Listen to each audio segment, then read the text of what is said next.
My name is Howard Hanna. I'm the chef and owner at the Rieger and Sava in Kansas City. I'm here to do 7 over 7.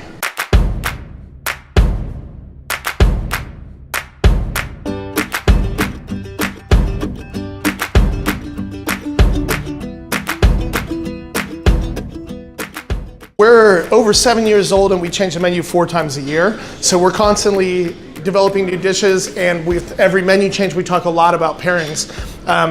Every time after we train on a new menu, we do a test for the servers and the front of the house staff, and there's always questions about what to pair, and we actually had to outlaw Take 7 as the answer because it goes with everything we cook. I really think it works great with food. It's balanced, and you know, there's a mild sweetness to it, but there's also bright, like citrusy notes and grapefruit notes that I think are like screaming to be served with food. Lots of our food is kind of rich and heavy, and that kind of cuts through that. But at the same time, a lot of our food that's light and bright, it tastes really clean with Take 7, and I like that too. So really, we pair it with everything, and it got to be a joke amongst our staff because we talked about how well it works with everything. There's so many people I would love to share a beer with and have a great conversation, but just opening it up to living or dead, it kind of, for me, makes me want to think about who I really most want to talk to, and that would have to be my mother. She was the coolest. She was really like fearless, like really inspiring person, and since she's passed away, there's like so many things I want to tell her about what's going on in my life now and get her take on things that are going on in the world. And she wasn't a huge beer drinker, but she was fun to drink with in general. and yeah, I think that's my honest answer. That's pretty challenging, I think, because there's so many great burgers out in the world. I don't know that I could top some of the ones that I love. At the same time, though, we actually just launched a burger on our bar menu and went through the process of developing it. And it's a blended burger, so we mix other things in with the grind. So I actually did this last week. I would say one is great beef, of course. We use grass-finished beef from a farm in Kansas that actually is owned by my GM's father. 2 in this case is mushrooms. We have 2 sources we're using for local mushrooms, and we're using a mix of shiitakes and oyster mushrooms. Number 3 is a great bun. Actually, if you were to flip the camera around, you can see where our bread is made, 1 block from here, and it's Farm to Market Bread Company. They do a great whole wheat roll that we asked them to top with onions, sesame seed, and wheat germ. Number 4, I think, is in this case for this special burger, which isn't, I wouldn't say is my dream burger necessarily, but it's the one I've created recently. We actually are using an heirloom red bean that's grown in Kansas. That it's basically, the idea is to serve a healthier version of a burger and without sacrificing flavor, and it definitely accomplishes that.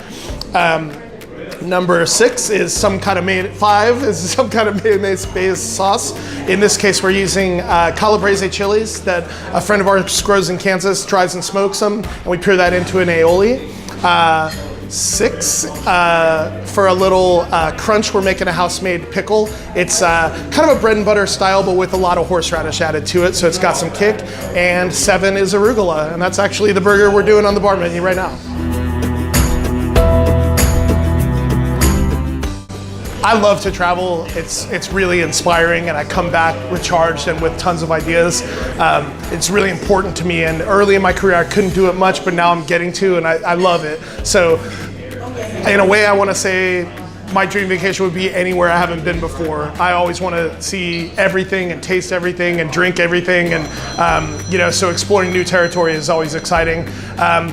My other answer, though, if I had to name a place, is definitely Samoa. It's where my family comes from, and it's far away from landlocked Kansas City. So to get some island time and to see my family there would always be a high priority for me.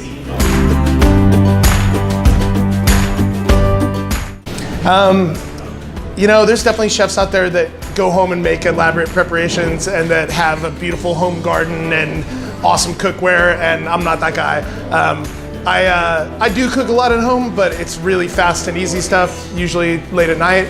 I love cooking any kind of eggs and any kind of sandwiches. That's probably the things I actually make at home.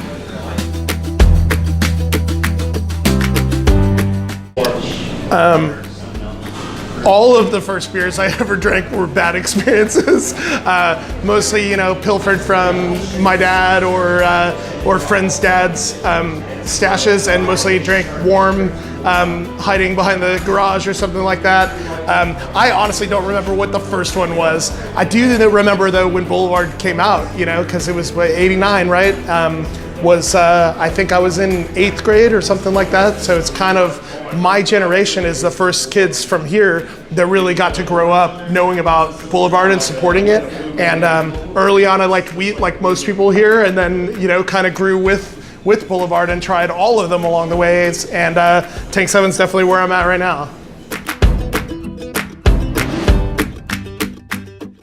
It's hard to think about what I would do if I wasn't a chef, because really this is my dream job. This is my career that I can't imagine doing anything else.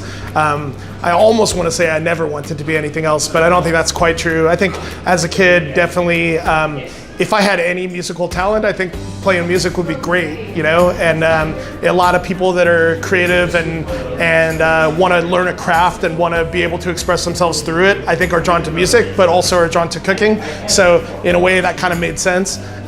Also, I've always thought it'd be cool to be a professional soccer player, but I think that ship has sailed for me. So not in the cards. I'm pretty good at cooking now.